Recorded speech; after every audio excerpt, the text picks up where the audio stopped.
Around August 2008, I was kind of directionless. I had written a bunch of reviews of terrible comics for my blog in the style of the Agony Booth or Jabutu's movie reviews, but that was time-consuming for a hobby, and I felt like I wasn't really getting much out of it. My blog transitioned into more of a general talking about comics kind of thing, especially complaining about the two Titans books at the time. But I felt like I needed to actually do something for a career, or at least turn my passion for talking about bad comics into something that could make me money. And so I hit upon the idea. A book full of reviews of some of the worst comic books ever made. I got to work on those reviews. Obviously, in hindsight, there are much worse out there than the ones I chose to do, but standards were different and some I didn't even know about. So behind the register at the Barnes & Noble I worked at, I got to work. I wasn't allowed to do anything behind that counter but write, so write I did, scripting a review of this goofy, stupid, idiotic book about a trucker superhero with a metal plate in his head, and he controlled his big rig with a remote control and a silver dollar. And then in October of that year, I started making video reviews instead of text ones. And for my 7th episode, I adapted that review of the trucker comic into a video. And that was the first time I talked about US-1. Hello and welcome to Atop the Fourth Wall, where bad comics burn. I'm big into celebrations. The world sucks enough as it is, so give me something to party about, I say. This year is the 15th anniversary of Atop the Fourth Wall, but I sadly haven't really had much in the way of representing that celebration. But we do have this review. US-1 has been with this show since December 6th, 2008. I haven't done anything more with Judd Winnick's crappy Titans book, Cinnamon got one other review, and it'll probably take us another 20 years to finish off Dooms 4 given the pace of that series, but US-1? There may have been some gaps here and there talking about it over the years, but we keep coming back to it over and over, and here we are at the final issue. Yeah, we're not done talking about Ulysses Solomon Archer, for he's made plenty of appearances in other books over the years, particularly in She-Hulk, but this is still the end of an era. I mean, the original theme song mentions the truck, for crying out loud. What a ride it has been with this character. Hypno-whips, biker gangs, demonic truckers, aliens, blimps, chicken races, betrayal, heartbreak, sentient vehicles, and of course, the most important thing of all, driving around in fucking trucks. And all this from a toy tie-in book about slot car racers. US-1, I salute you. When I started this journey, I thought you were one of the worst comics ever made. 15 years later, I realized how wrong I was and how full of unnecessary anger I was at just a silly premise. But then again, how the hell could I have predicted Marvel? With that, let us get into this, the final issue of US-1's solo series. In our penultimate issue, we discovered that Jeff, U.S. Archer's beloved brother and supposedly murdered by the Highwayman, was in fact the Highwayman himself. Jeff, it turns out, had always been jealous of his brother, and he was finally given the opportunity to act on it. Jeff had been abducted by aliens to act as some kind of representative of theirs, but only because they messed up and originally wanted Ulysses. In fact, they were the ones who put the metal plate in his head that gave him his incredible abilities and made a contest of it. See if US was really better than his brother, and he never won a decisive victory. As such, it all comes down to this final issue, the way to determine which of the two gets to work for the aliens. And now, the conclusion. Let's dig into US-1 number 12 and see how this saga ends.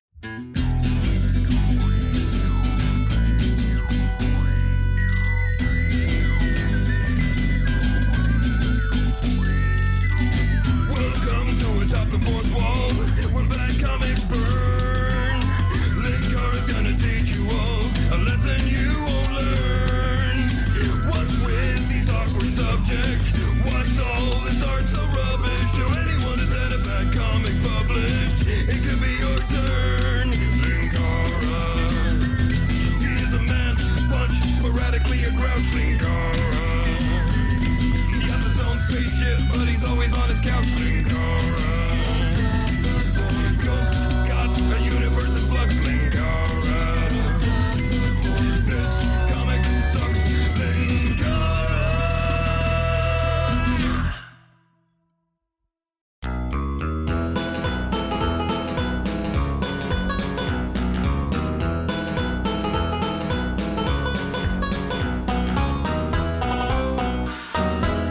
is actually one of the best covers of this series. It's got some iffy qualities to it, I'll admit, but it also has some decent composition. The huge logo doesn't feel like it's getting in the way of things like normal, and while the truck seems to have a different art style to everything else, it doesn't feel out of place. We do have the issue of US himself. The style is fine, but sometimes full toothy grins are more terrifying than heroic, especially with his thumb pointed right at them. These are my shiny teeth. Not really liking how the cover blurb is in orange without an outline. It's kind of blending into the brighter colors and the browns of that planet. An ending like you never expected. Oh my god! US-1 was Optimus Prime this whole time?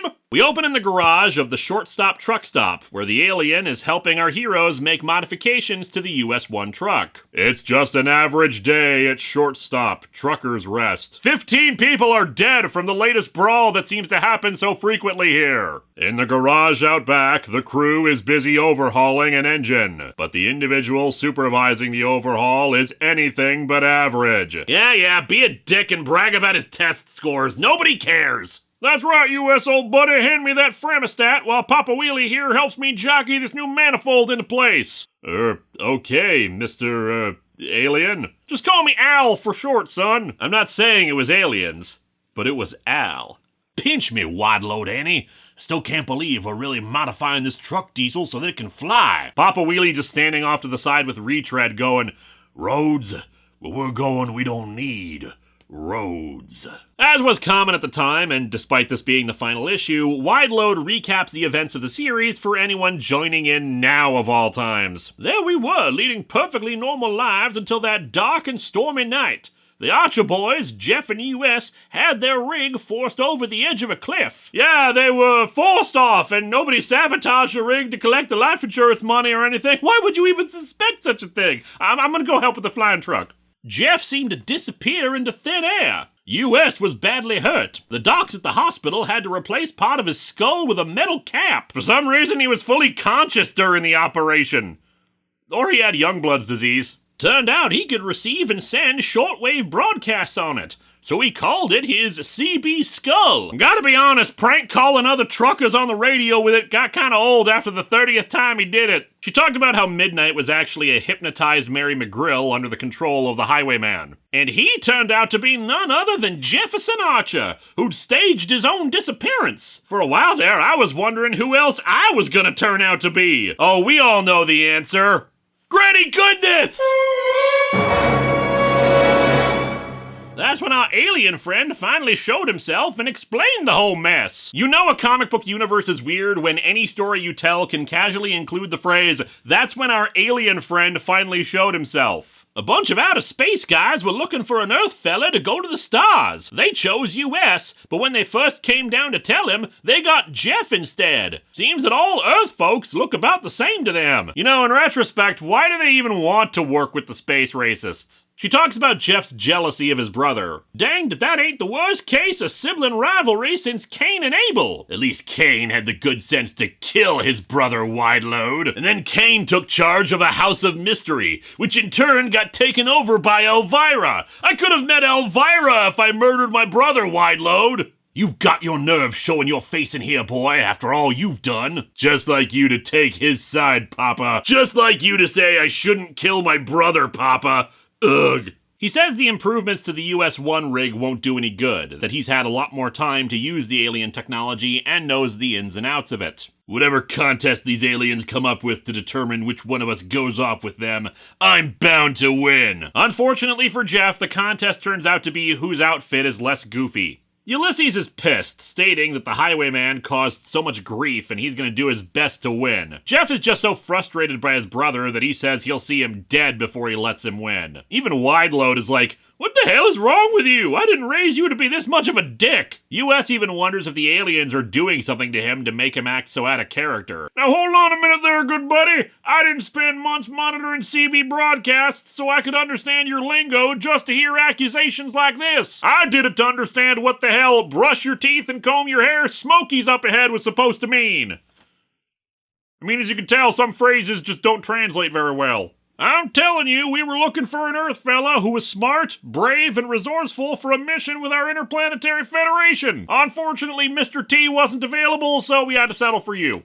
He again explains how US was their choice, but when they accidentally contacted Jeff, he didn't tell them their mistake, and by the time they knew the truth, they'd already invested a lot of time in training him, and he convinced them that he could do the job. Jeff tried to prove he was the better Earthman for the job, but every time he went up against you, you held your own. So in effect, we've already proven how much better you are, but it's kind of a sunk cost thing at this point with Jeff's training. Of course, we did help by giving you that CB skull, which helped cut down on the advantages Jeff had. Your ability to pick up someone yelling, "Breaker, breaker, Smokey's on your back door" in your head was truly what was necessary to even the odds against force field technology. Also, did you guys install the artificial intelligence in the truck? But yeah, he says the only way to settle this once and for all is a contest on truly equal footing. And may the best man win. And I'm the best man, US. Dude, you're not even the flower girl. Sit down. While US gets back to work on the truck, Wideload laments to her husband how they could have gone wrong raising Jeff. I don't know, Wideload.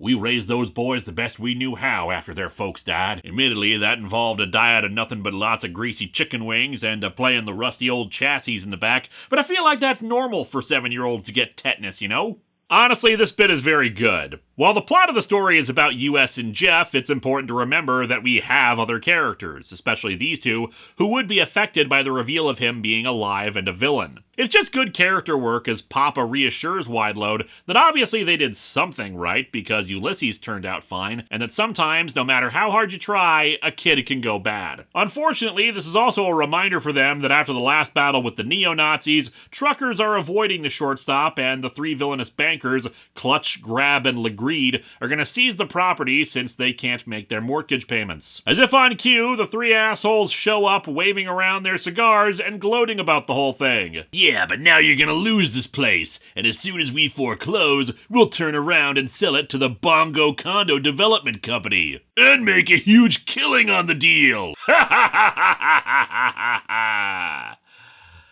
So, anyway, we just drove 50 miles out to the middle of nowhere to say that to you. See you later! After Wideload threatens to flatten them, the three run off, saying that they expect them to be moved out by tonight. The two re-enter the truck stop to find Taryn waiting around arguing with Mary. So, this is what the world-infamous Mary McGrill coffee tastes like. It's bad to the last drop. How the hell do you even make grape jelly and mustard-flavored coffee? No wonder there aren't any customers in here. But I mean, it's also 4 a.m., but still. Mary points out that she's being a dick about the no customers thing right in front of Papa and Wideload. But Taryn counters that it's Mary's fault that there aren't any customers because of the midnight stuff. And of course, Mary counters that she was under mind control herself and she wouldn't deliberately hurt them or especially US, blushing. You don't have a chance with US. He'd never go for a namby-pamby wimp like you. Just wait till this contest with his brother is over. He'll be looking for a real woman then, and old Taryn down the highway will be available. Ah, I see we've gone from the deeper characterization of two adoptive parental figures discussing whether they were good parents because one of their kids turned out to be a monster to a couple of women fighting over a dude who continually refuses to show any actual romantic interest in either of them. Well, so will I, you truck driver, you! Whoa, Mary! Just because I have to label these videos as not for kids doesn't mean it's okay for you to use that kind of language! With the upgrades to the rig complete, Al encourages Ulysses to get some sleep. However, he tells a very tired retread that he's too wound up to sleep. The two retire under a tree as US rambles about how messed up this situation is. This alien, Al, has gotten pretty vague about what this is all about. Something about the first Earthman to get involved in their intergalactic federation? But as what? An ambassador? Sure, if by ambassador you mean lunch. I'm just a truck driver. What do I know about being a diplomat? I mean, sure, there was that Mideast peace accord I negotiated, but I figured they were just charmed by my headband. On the other hand, just think of it. The first man to visit the stars. Up yours, Yuri Gagarin! As if the metal plate in his head also gave him another superpower, summoning bubbles and sparkles from nowhere. However, Retread has fallen asleep. Ha! Well, that's one small step for a man, and one small nap for Retread. Guess he's not quite as nervous about this as I am. Biggest twist in this finale would have been if he was actually more interested in Retread than the two women. The next morning at dawn, the two truckers are given their assignment. The object of the contest is to be the first to go completely around the Earth. What? Around the Earth? Around the Earth in 80 gallons. Everyone wishes US luck, and he tries to extend a hand to Jeff to wish him luck regardless of how he feels, But Jeff decides to still be a dick, and thus the race starts. A mighty roar echoes against the surrounding hills. The ground seems to shudder as the two massive semis thunder to life. Then they both stall as it turns out Taryn put sugar in both their gas tanks last night. Also, didn't Clutch, Grab, and Legreed say they were coming back that night? Why are they still at the truck stop in the morning? Anyway, enjoy these foreshortening shots that turn both characters into Bob Huge Hands. In addition, while the half-face shot is neat, I'm pretty sure US's eyes are looking in different directions instead of straight forward like it implies. They pour their hearts and souls into the contest, each using every ounce of skill he possesses to try to gain an advantage. Turns out hearts and souls are much more effective fuel than diesel. The two are even with each other, but then Jeff swerves into the opposite lane. He's heading right towards the oncoming traffic. Oh no, he might get a ticket! But no, Jeff doesn't hit oncoming traffic. He activates the flying circuits and the black rig takes off. Realizing he can do the same, US activates his own truck's flight controls. I was promised flying cars. On the ground, I knew the truckers union was trying to find some way to get around the 55-mile-an-hour speed limit, but this... Now I just want the inevitable remake of Smokey and the Bandit to feature flying trucks. US is happy about the flight, until... Yow! What was that feeling? Something hit me! Oh god, did I just hit a flying DeLorean? No, Jeff has decided to start ramming the US-1 truck. Take that, little brother! Jeff's voice coming over my CB skull. That's right, brother. The aliens installed a CB larynx in me. Ulysses is knocked out of the cab from the impact. Took all that time to make a big rig fly, but nobody bothered to put the seatbelts back in? Fortunately for our hero, he remembers that the CB skull has a mental link between him and the truck,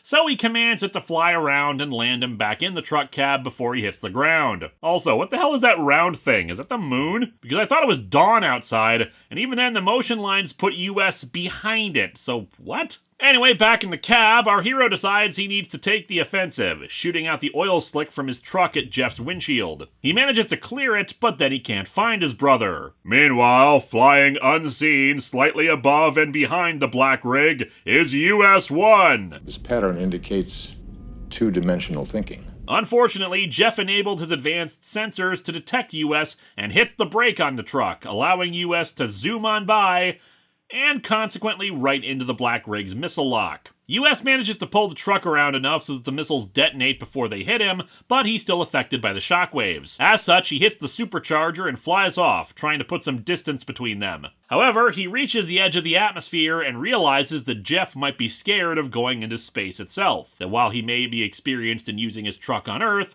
the odds will be even outside the planet. Sauce for the goose, Mr. Savick. Lest you think that my Star Trek 2 clips are a bit of a stretch, maybe the only way I can get us on equal terms is to boldly go where no man except for Captain Kirk has gone before. Into space itself! Suck my mud flaps, other crew of the Enterprise! Only Kirk boldly went! What? Where are you going, US? Where the heck do you think you're going? The final frontier, big brother! Catch me if you can! If you dare! I'm laughing at the superior intellect. Zipping out into space, US is having the time of his life. Isn't it great, big brother? The weightless feeling, the speed, it's like suddenly being set free after years in prison. Now this is pod racing! Jeff, however, is not feeling it. No, I don't like it. It's too big, too dark, and it makes my stomach hurt. You know, maybe the aliens who were training Jeff to fly around space should have had him fly around space. What the hell were they teaching him all this time? Still, Jeff recovers when he spots all the alien ships nearby watching this. He's come too far to give up now. I won't let you beat me here in front of them. I'll find a way to take you out of the race once and for all. Yeah, you guys do remember this is supposed to be a race, right? Because you seem to be going in the opposite direction of the place you're supposed to be going. Jeff decides to try ramming him again, but US is able to pull his truck out of the way before he can do so. Man, reminds me of the space race I had against Sphinx yonder.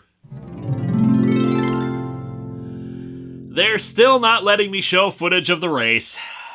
Storyline compilation video.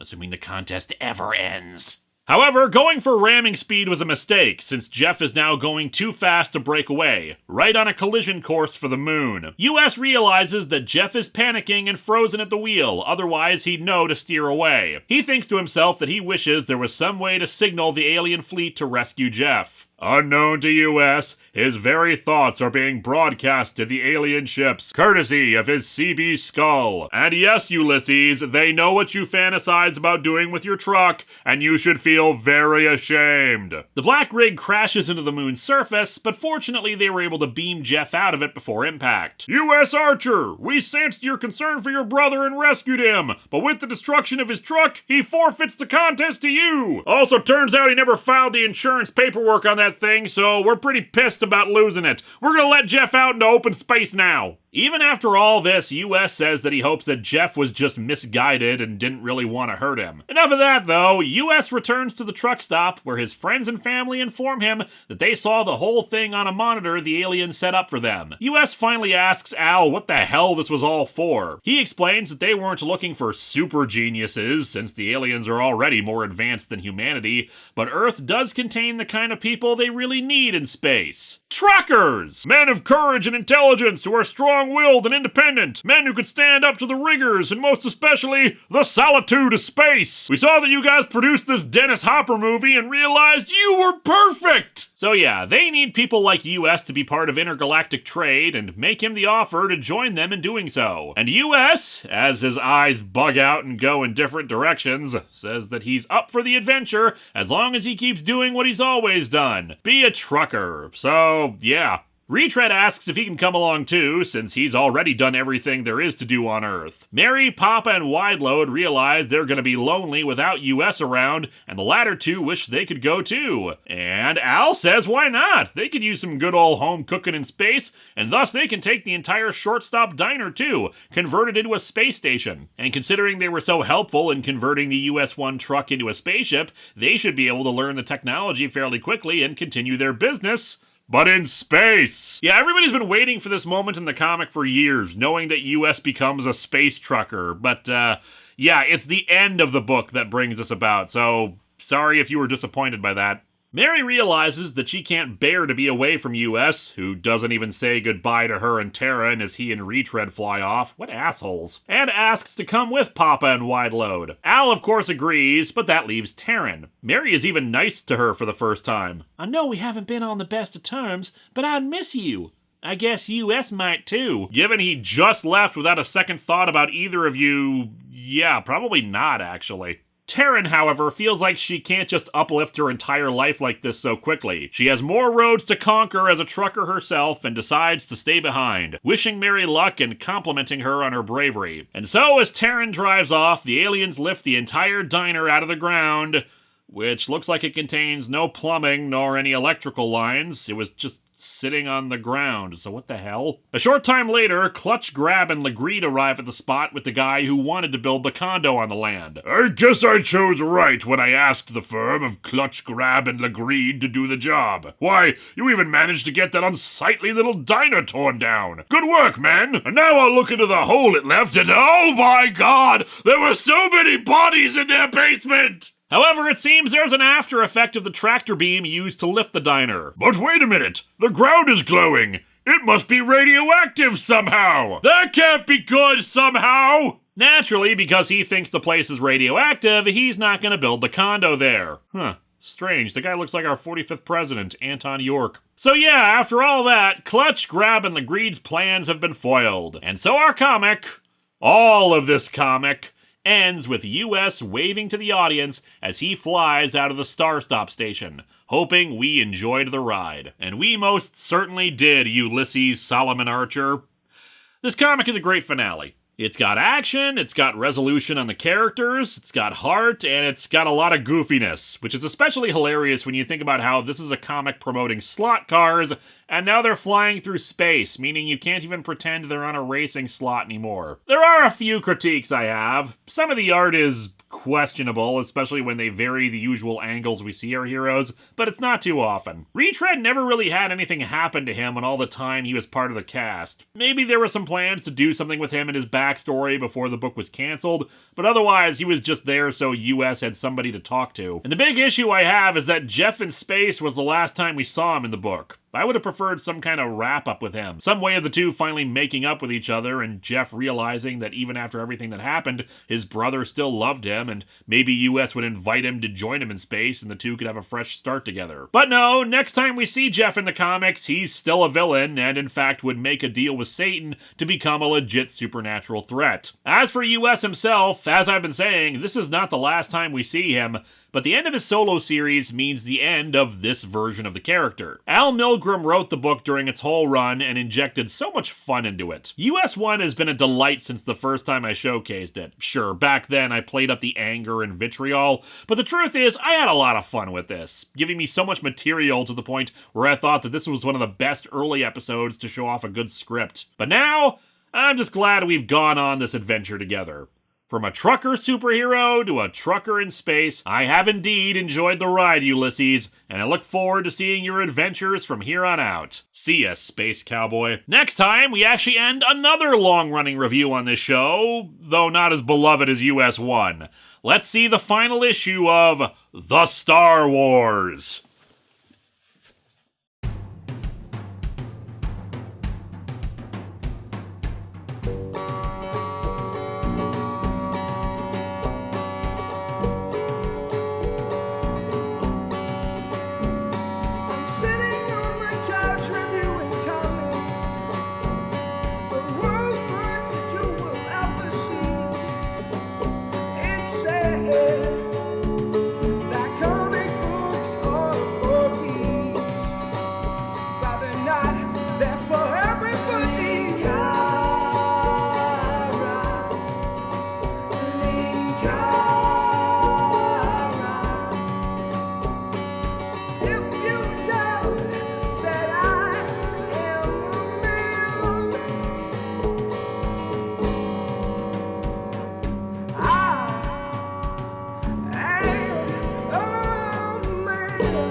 Okay, it took me forever, but I finally realized what the aliens remind me of.